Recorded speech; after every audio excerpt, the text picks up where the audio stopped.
వ్యవసాయం బాగుపడది అనే మాట, రైతేడ్చిన రాజ్యం బాగుండదనే మాట ఏదైతే పెద్దలు చెప్పినారో దానికి అనుగుణంగానే మా ఆవేదన అంతా కూడా.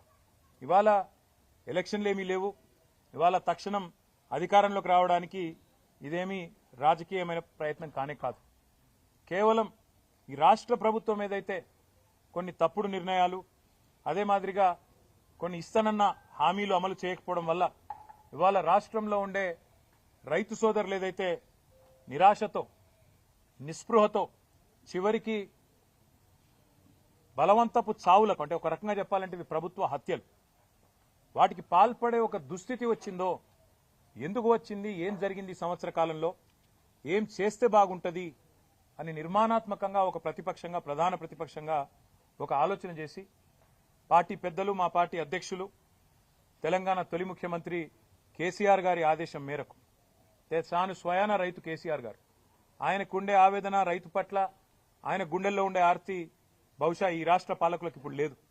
అందుకే కేసీఆర్ గారు ఆదేశిస్తే వారి ఆదేశానికి అనుగుణంగా ఈ కమిటీని ఏర్పాటు చేయడం జరిగింది.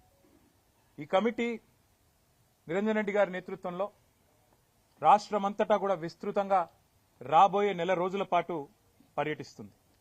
ఈ నెల రోజుల్లో రైతు సంఘాలు, రైతులు, వివిధ సమూహాలతో ఎక్కడికక్కడ మరి కలుస్తుంది. కమిటీ యొక్క నిజంగా వారి కమిట్మెంట్కు నేను ధన్యవాదాలు కూడా తెలియజేస్తా ఉన్నా. ఎందుకంటే మా జోగురామన్న గారు వెంటనే స్పందించి అన్నారు, అన్న అక్షర క్రమంలో మేమే ముందున్నాం ఆదిలాబాదు, మా దగ్గర నుంచే పని మొదలు పెడదాం, మీరు రండి, మా పూర్వ ఆదిలాబాద్ జిల్లా నుంచే పని మొదలు పెడదామని చెప్పి నిరంజన్ రెడ్డి గారికి చెప్పగానే వారు కూడా వెంటనే అందరితో సంప్రదించి ఎల్లుండే పని మొదలు పెడదామని నిర్ణయం తీసుకున్నారు.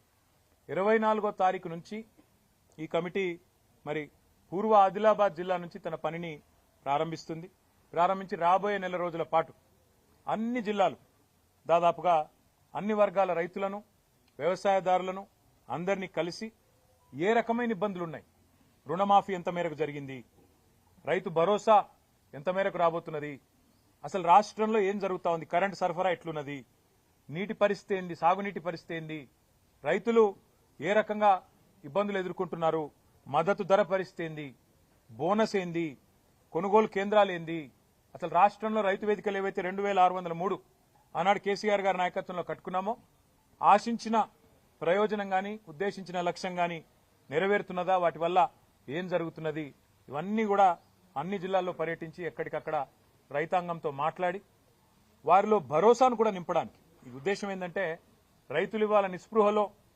400 మంది పైగా ఎవరైతే బలవన్మరణానికి పాల్పడ్డారో, ఆత్మహత్యకు పాల్పడ్డారో వారి కుటుంబాలు మాత్రమే కాదు మిగతా కుటుంబాల్లో కూడా. ఎందుకంటే మొన్న ఒక హృదయ విదారకమైన దీనికి ప్రేరణ, నిజానికి ఈ కమిటీ వేయాలన్న ఆలోచనకు ప్రేరణ ఏంది అంటే, మొన్న ఆదిలాబాద్ పట్టణంలో ఒక బ్యాంకు బ్రాంచ్లో ఒక రైతు తన రుణమాఫీ కోసం ప్రయత్నం చేసి విసిగి వేసారిపోయి ఆఖరికి బేజారైపోయి అక్కడనే ఎండ్రిని దాగి, పురుగుల మందు దాగి బ్యాంకు ఆవరణలోనే ఆత్మహత్య చేసుకున్నాడు. అక్కడనే కుప్పగులి చచ్చిపోయింది. ఆ పరిస్థితి చూసిన తర్వాత మనిషి అన్నవాడు, ఎవరైనా మనసున్నవాడు కదలక తప్పది, బాధపడక తప్పది. అందుకే ఈ వ్యవసాయ కమిషన్కు, వ్యవసాయ శాఖ మంత్రి గారికి, రాష్ట్ర ప్రభుత్వానికి ప్రధాన ప్రతిపక్షంగా, అదేవిధంగా మా ప్రధాన ప్రతిపక్ష నాయకుడైన కేసీఆర్ గారికి ఒక నివేదిక అందజేసి రాష్ట్ర ప్రభుత్వానికి కూడా క్రియాశీలంగా, నిర్మాణాత్మకంగా ఒక మంచి ఆలోచనతో, మాకేమి రాజకీయపరమైన ఎజెండా లేదు ఇందులో, ఒక మంచి ఆలోచన, రైతాంగానికి అండగా నిలబడాలన్న ఆలోచన తప్ప వేరే లేనేలేదు. అందుకే 24 నుంచి పని ప్రారంభించి అన్ని జిల్లాలు తిరిగి ఎక్కడికక్కడ అందరినీ కలిసి మరి ఎక్కడికక్కడ వారి సలహాలు, సూచనలు, వారి ఆవేదన అన్ని కూడా నిక్షిప్తం చేసి నెల రోజుల తర్వాత మరి ఫిబ్రవరి ఆఖరి వారం వరకు ఒక నివేదికను ఇటు రాష్ట్ర ప్రభుత్వానికి, ఇటు పార్టీ అధ్యక్షులు కేసీఆర్ గారికి సమర్పించడం జరుగుతుంది. మీడియా సమక్షంలోనే దాన్ని కూడా చేస్తాము, మీడియా కూడా విడుదల కూడా చేస్తాము. తప్పకుండా అందులో ఏ మేరకు రైతు డిక్లరేషన్, రాహుల్ గాంధీ గారు విడుదల చేసిన రైతు డిక్లరేషన్ ఈ సంవత్సర కాలంలో అమలయ్యింది, దాని యొక్క అమలు ఎంత మేరకు జరిగింది అనేది కూడా తప్పకుండా అధ్యయనం చేస్తాం. రుణమాఫీ ఎంత మేరకు జరిగింది అది కూడా అధ్యయనం చేస్తాం. బలవన్మరణాలకు, ఆత్మహత్యలకు గల కారణమేంది, ఎందుకు జరుగుతున్నాయి, మద్దతు ధర వస్తున్నదా, పత్తికొస్తుందా, కందికొస్తున్నదా, సోయాకొస్తున్నదా, మొక్కజొన్నకు వస్తున్నదా, చెరుకుకు వస్తున్నదా, మిర్చికి వస్తున్నదా, మొత్తం తిరిగి ఎక్కడికక్కడ